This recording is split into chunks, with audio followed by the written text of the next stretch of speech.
Hello guys. Today is March March 28.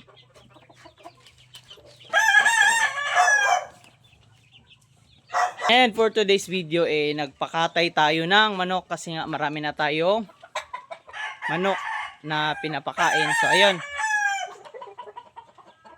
Si Janelle. Hi sa video, Janelle. Okay. So 5 manok ang pinakatay natin. Mga inahin kasi nga sobra na yung manok natin. Yung nasa kikwento ko na lang.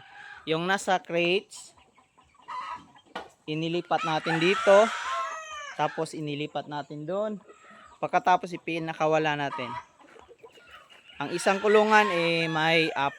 Ang isang kulungan ay may 8. Magkano lahat? 12.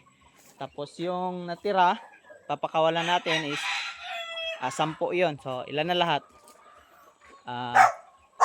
22, no? Tapos meron pa. Tapos doon sa crates, meron din doon 10 tsaka 7. Hindi 10. 12 tsaka 7. Ang dami, no? Pero by the way, dahil sa dami nila ingay ka ba? Dahil sa dami nila nagpakatay na tayo, no? 5 ang inahin, no? Tapos bakit ay nagpakatay? Kasi magbi-breeding na naman tayo. So madadagdagan na naman ang ating mga alaga.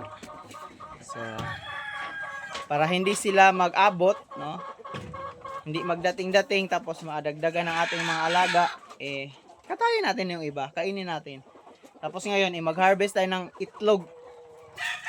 Ayun ang mga itlog. Kunin natin kasi ang dami na ng itlog.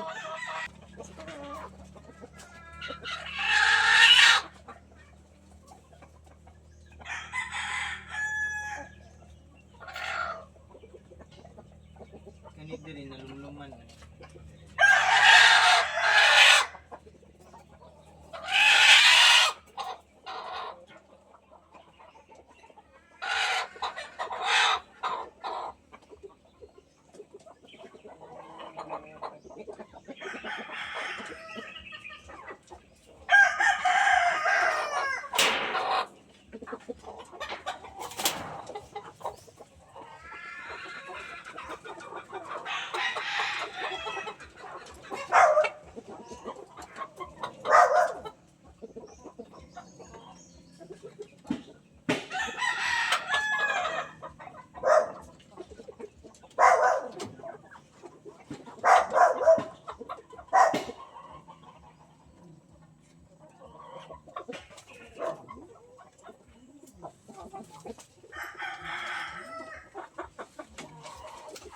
Fresh eggs guys from the farm ni KaBF sa Bukid Farming. So matutuwa na naman ang ating mga anak nito tsaka yung asawa ko. Labas na tayo. Yan. So ilang itlog?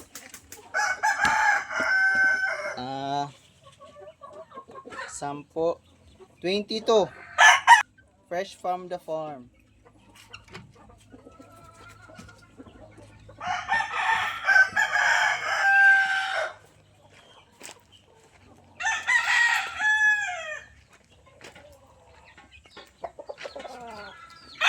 And yun lang mga KaBF as of today, March 28.